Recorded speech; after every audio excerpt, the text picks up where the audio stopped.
As we continue our discussion of basic TCP/IP, we are going to move into TCP and UDP communications, or essentially layer 4 of the OSI model. What we're going to do is walk through the differences between these two choices that the application has to make when it communicates across the network.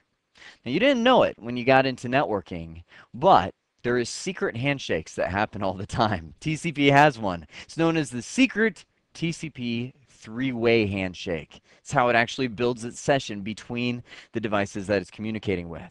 We'll then take a look in depth at TCP because it is the more complex of the two protocols, TCP and UDP. We'll look at its method of doing sequence numbers and acknowledgments to make sure that data gets there. And then finally, we'll wrap up as we talk about TCP windowing.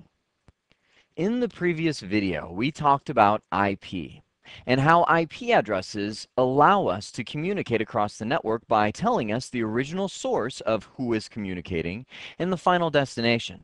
So for example, down here I have 172.30.5.82. That would be my source in this scenario. And they could send a message down here to 172.30.5.83, which would be our destination. But that is just the IP component. That is just the street address, if you will, of the devices that I'm coming from and communicating to. In this video, we are going to step up a layer and start looking at transport layer communication with TCP/IP. I wanted to review that IP address concept one more time before we got into the new stuff, because I want to make sure I'm hammering home that a network does communicate in layers. At that physical layer, we have those electric signals that are being sent.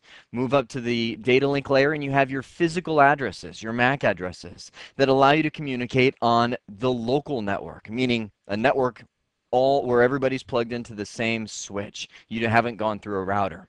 The IP addressing allows us to communicate from end to end, meaning from an original source to a final destination, no matter how many routers we go through. Those addresses stay the same. And then finally, we move up to what we're going to talk about here, the transport layer. Now I'm working my way up from the bottom of the OSI model, but the way the communication actually works is from its way down. Meaning, without an application sending data, there wouldn't be any network communication to begin with. An application has to communicate across the network, and as that application gets down here to the transport layer, it has to make a choice between two big protocols, TCP and UDP. TCP and UDP is the choice between reliable and unreliable communication. I mentioned this early on when we talked about the OSI model. TCP is the reliable one. It builds connections between the person that it's communicating with. So if a computer wanted to communicate with a web server, it would say, "Hello, web server, my name is such and such," based on the IP address, "and I would like to communicate with you." The web server would respond and say, "I see your request, let's start communicating," and that's considered building a session. Whereas with the UDP side, you notice that we're in a connectionless world, meaning I don't ever introduce myself to the device that I'm sending to. I just say, "Here's the data," and I send it to that destination address. Now that destination address may not even be ready for that packet. It might just get it and go, "What's this?" and drop it. But we'll never know about it because UDP is completely connectionless. It's just best effort delivery. Moving down to that next item right there. Best effort delivery means you send it, and you sure hope it gets there. It's kind of like the post office. You throw it in the mailbox, you hope it gets there, but you're never really guaranteed. Now, that makes UDP an unreliable protocol. Now you might be thinking, well, why would I use an unreliable connection? Again, I mentioned this back in the OSI model, but to review, unreliable connections are great for traffic that is real time, meaning it needs speed and it's got just a real time feel to it, like voice over IP. When I'm speaking into a phone that communicates across the network, there's no need to resend data that gets dropped along the way because the conversation is progressing. It's not something where I can just back up and resend some dropped words from previously. Online games where you're moving characters around and so on. If you drop a move movement, no reason to back up and resend that because the game has progressed. So anything that's real time. TCP, let's come back here, builds those connections. It's reliable. It uses sequence numbers. Now, what does that mean? It means that all of the packets that it sends are tagged with a little sequence number saying this is the 5th packet in the conversation, this is the 6th, this is the 7th, and so on. Because, I mean, think about the internet. When you're thinking of the internet, most people draw it like a cloud, but it's literally millions, potentially even billions of routers that are all tied together with all kinds of different connections. Now, when you're communicating, we'll say from over here at your PC across the internet to some web server, you might have some of the packets that you send take one route and end up there, and some other ones go a different route just because the internet's always changing. It's always shifting what routes are considered best, and sometimes a service provider goes down and everything has to divert. With TCP, with those sequence numbers, the web server can put them all back in order, meaning maybe it gets the 1st, 2nd, and 3rd packet, then it gets the 6th packet, and then, oh, 5th, there's 5th and 4th packet, and then, oh, there's 7. You know, it's kind of getting them out of order, but because TCP has sequence numbers, the server can receive that and go, okay, well, let me just put these all back in order, so when I give them to the computer, it knows how to reassemble all of this data. Last but not least, TCP is reliable. That's the big thing about it. Everything that you send is acknowledged. So when I send something to a web server and I say, transfer that $1,000 to my bank account, the web server has to acknowledge, send an ACK back at me, so my computer knows that it got that transfer. If the ACK does not come, then my computer's going to resend that request to transfer the $1,000 because the web server obviously didn't receive it. And TCP will continue to retransmit those requests until it finally does get there. Now that you've seen the overview of TCP and UDP, let's get into the specifics of how they work. UDP is very simple. Let's say we've got this source host over here, and it's 10.1.1.1, and then I've got my destination server over there, that's 150.1.1.1. With UDP, if I was sending from here to here, I would just send a packet with the destination address on that header of 150.1.1.1. It would be received over here by that server, and the server would just process that data, meaning let me figure out what to do with it. No acknowledgement is sent, nothing verifies that it was received. It's completely unreliable. And that makes sense. That's what UDP was designed to do. But TCP, as I mentioned on the previous slide, starts a conversation. It starts a session with the device that it's communicating with. So it's kind of like, you know, here's a picture to think of. Think of UDP as walking into a room and saying, hello, I would like to give you this Excel spreadsheet, and then turning around and walking out. You don't know if the person was even in the room that was there. You hope they were, and you assume that they were in there to get that Excel spreadsheet, and you just kind of threw it out there, and hopefully they get it. With TCP, it's like making a phone call. If I were to pick up the phone and dial somebody to give them an Excel spreadsheet, the phone would ring and they'd pick up and say hello, and I'd say, hey, it's Jeremy. I just want to give you an Excel spreadsheet. And they go, oh, great, hear you, Jeremy. Let's go ahead and communicate. You see that there's that session established. The phone call is going through rather than just coming in and yelling and hoping it gets there. Now, the way TCP starts that phone call is through this system known as a three-way handshake. And as you're getting into troubleshooting of networks, and if something's not working, you're trying to figure out what's going on, it's really advantageous to know this process because you can start doing things called packet sniffing, meaning you actually watch the conversation as it happens, and sometimes you may find that there's something going wrong with a three-way handshake. Here's the idea. Again, the computer on the left is the source. When it starts the phone call, it will actually send something known as a SYN packet over to the server that it wants to communicate with. Now a SYN, it's labeled that because it's short for synchronization. I want to synchronize our conversation. I want to start a conversation with you. Now the server receives that. It's like a phone ringing, so it picks up and says, oh, you're 10.1.1.1. Let me communicate back with you, and I will send a packet known as a SYN-ACK. meaning SYN, I want to begin a conversation with you. I want to synchronize myself with you. And at the same time, I want to acknowledge, ACK, that I got your SYN packet. Now remember, everything in TCP is reliable. So this one's going to say, got it, and send that right back over. It will acknowledge that SYN ACK packet and just say, got it, now we're good to go. That's why it has the technical name TCP three-way handshake. Every single one of those arrows represents one step in that three-way handshake.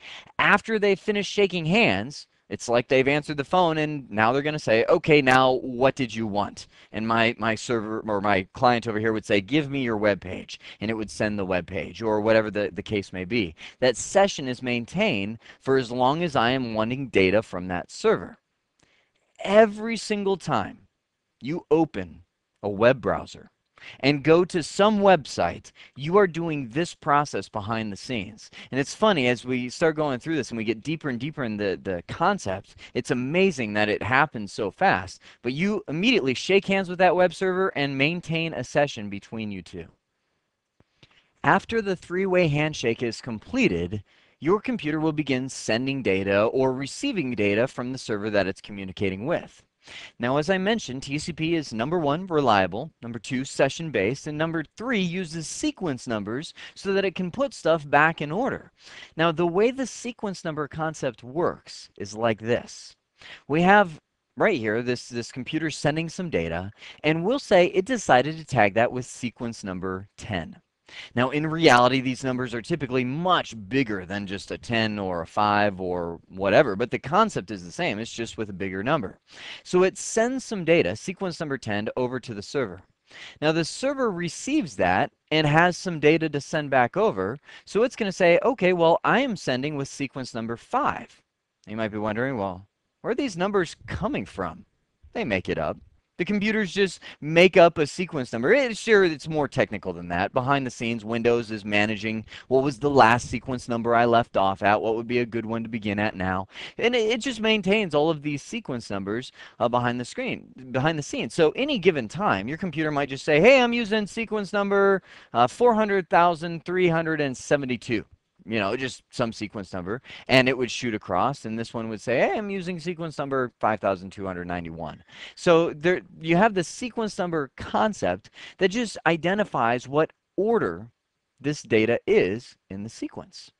So it sends sequence number 10. This one says, oh, I've got some data to send back to you. It will be sequence number 5 is my number that I'm beginning with. This one started with 10. This one started with 5. But look at what's right after it. ACK 11. What that means to this device when it receives an acknowledgement back. Remember, an acknowledgement is there to tell the computer that I received your data. It's good to go. By saying ACK 11, that means I received your sequence number 10, and I am now waiting for number 11. That comes back over, and the computer receives it. It goes, oh, great. He got my number 10, so I will send sequence number 11, and at the same time send an ACK 6, because I want to acknowledge that I got his sequence number 5. See how this is working? Each one of these devices has its own set of sequence numbers that it's using as it's communicating end-to-end. So the acknowledgments are just acknowledging the data that was sent from the other person. So it's saying, okay, I received 5, I am ready for 6. Comes back over here and it goes, oh, great, you got number 5, so I'll send you number 6. And by the way, I'll send ACK 12, which says I received your sequence number 11. Now, what if something bad happened? Let's say, let me get all my chicken scratch off of here. Let's say that, this device sent sequence number 11 over here. Well, let's not do that. Let's say this device sent sequence number, that's what I said, right? 11. Sequence number 11 over to the other side, but something horrible happened in the middle, and that packet got dropped. What would occur? Well, after a little amount of time, there's a little timer value ticking down in there saying, if I haven't received an acknowledgement from this person in X amount of time, I'm going to resend my data. So when this one doesn't get the acknowledgement back that the left computer received sequence number 5, it will resend sequence number 5 with the same ACK 11. And that tells this computer over on the left-hand side here that they did not, got my pen here, they did not receive my sequence number 11. They must have dropped somewhere in between. So at the same time, I will resend whatever data was in sequence number 11 at that point. Let's move this up a notch. Because this system of sending some data, getting acknowledgement, sending some data, getting acknowledgement, is actually not all that efficient. Because if you think about it, you just send, one sequence group, if you will, of data, one packet to the right-hand side here, and it's going to send an acknowledgement back. Got it. Another one comes across, it's going to send an acknowledgement back. Got it. Another one comes across one at a time, one at a time. It'd be like me talking to you, and you had to acknowledge every word that I'm saying. So I'd say, so, and you would go, got it. What? Got it. Yeah, it would be annoying because we'd have these lag times in between our conversation. So to resolve that, they introduced this concept called TCP windowing. What this does is increase how much data is sent based on how reliable it detects the connection as. So here's the idea. The very first piece of data that it sends just one packet over to the other side and receives that acknowledgement. Got it. So we know that one is good. Okay, life is good. Let's go ahead and step it up. This time I'm going to send 2 packets full of data and receive an acknowledgement back saying, got it. It's going to go, oh, this is nice, and it seems like things are going well. So let me send 4 packets full of data to the other side and receive an acknowledgement back. Got it. That system will keep increasing, actually limitlessly, until it detects that there's some kind of problem. Think of it like throwing baseballs, right? Say you've got a friend standing across the field and you chuck him a baseball and he's like, got it. You see him catch it, you're good to go. And you're like, okay, it was not too bad. You chuck a couple baseballs and he catches one in each hand and he's like, oh, I got it. So you grab 4 baseballs. You're throwing them across the field. These baseballs are whirring and you can see him, starting to juggle over on the left-hand other side, and he's grabbing them and so on. You're like, oh, this is good. So you chuck 8 baseballs at him. All these balls coming through the air, and he catches like the first 4 or 6 of them, and then it's like, the other 2 hit the ground. At that point, you would stop and say, okay, 6 is the maximum that I can send before I overwhelm the other side. That's the same way that TCP windowing works. It's going to keep sending until it realizes that data is getting dropped, meaning the acknowledgement that comes back says, well, I got the first maybe 2 of them. Those are the ones I received. X's aren't the best number, then these 2 are the ones that ended up getting dropped. So it says, okay, well, if you can't handle 4, we'll go ahead and keep our window size at 2, and I'll send you 2 groups of data and receive an acknowledgement back. Sure, as time passes, it's going to try and send a little more here and there just to make sure you can handle it, because maybe at the time the server was bogged down when it dropped those 2 packets, but it eased up a little bit so it can handle a few more, or the network in between was able to handle a little bit more data. That's the concept of TCP windowing. So let's walk through a scenario of TCP windowing using some real sequence numbers and acknowledgement numbers and see what happens here. So what we've got this computer on the left communicating with the server on the right. I'm assuming here that the 3-way handshake already took place, so they have their session set up. So it sends the first chunk of data on over. The server gets it, sequence number 1, and responds with acknowledgement 2. That says, I received 1, I'm ready for 2. At the same time, the computer over on the left says, oh, that went well. Let's try increasing how much I send, increasing my window size. By the way, they call that sliding windows because it slides the window a little bit bigger. So it sends sequence number 2 and 3, shoots over here to the other side. Success. The catcher has caught in the ball. It sends acknowledgement number 4 back saying, I've received 2 and 3. Go ahead and send the next one. So it's like, oh, this is going well. Let's try a little more. I'll send sequence 4, 5, 6, and 7 over to the right-hand side. It responds with acknowledgement number 7. Now, did you catch that? What just happened there?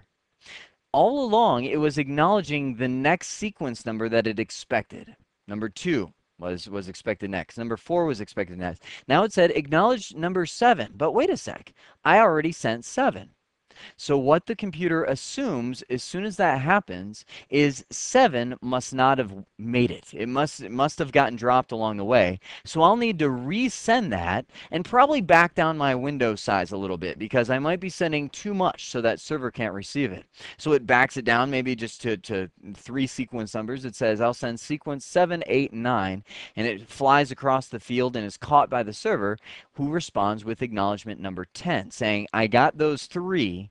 Now go ahead and start your next batch with sequence number 10. Do you see how that works? Now, in the real world, in real numbers, I should say, this is exactly what happens. Don't let me lead you astray in saying, oh, this isn't how it is in the real world. But the numbers are just much bigger because the sequence numbers actually reflect how many bytes the computer is sending at once. Now, when computers handle size, you know, a byte is essentially one character, 1 byte. So it might send maybe 100 bytes. So sequence number 100, if we started from 0 or started from 1 and went up to 100, sequence number 100, 100 bytes of data would be sent, and it would send back 101. It's like, oh, that's great. Let's go ahead and try sending 200 bytes of data. This comes across and sends acknowledgement 201. So it's like, oh, this is great. Let's go to 400 bytes of data. It actually increases this exponentially to try and get this fast window size. Here's something you may have seen. Have you ever been in Windows and you drag and drop a file over to copy across the network, and a window pops up right away and it says, I'm copying the file, it will take 3 hours left. And you're like, what? That's a long time. And then you wait a couple seconds, it's like, oh, nope, just kidding. I can do that in an hour. You're like, oh, okay, that's better, but still a long time. Wait a couple more seconds, it's like, nope, nope, I can do that in 20 minutes. And you're like, what is Windows doing? Doesn't it know how long it's going to take to do this? Well, what's happening behind the scenes is if it used a sequence number of, we'll say 100 bytes at a time for every acknowledgement, then it would take 3 hours to send it because it'd have to wait for all these acknowledgements to come back and so on. But as it increases its window size, it's able to say, well, if I can keep this window size, I can make this happen in 20 minutes. If I can keep this one, you know, as it grows bigger, it can do it in 10 minutes. So that's that time estimate that you see when you copy a file in Windows is actually reflecting the concept of TCP windowing behind the scenes. Excellent. I love moving up in the layers of the OSI model because it becomes more and more real as you get into the upper layers of communication, especially the transport layer. And don't worry, we're not done with the transport layer yet. This is just one half of the transport layer. In the next video, we'll get into the other half, or as Paul Harvey would say, the rest of the story. So we saw, as we walked through this, the difference between TCP and UDP, and it is a big one. TCP being a reliable method of communication, UDP just sending it in hopes that it gets there. We saw the TCP three-way secret handshake that allows the session to establish. Then we saw the sequence numbers and acknowledgements that allow you to keep all the data in order between end to end and make sure that the data got there as it requests the next section.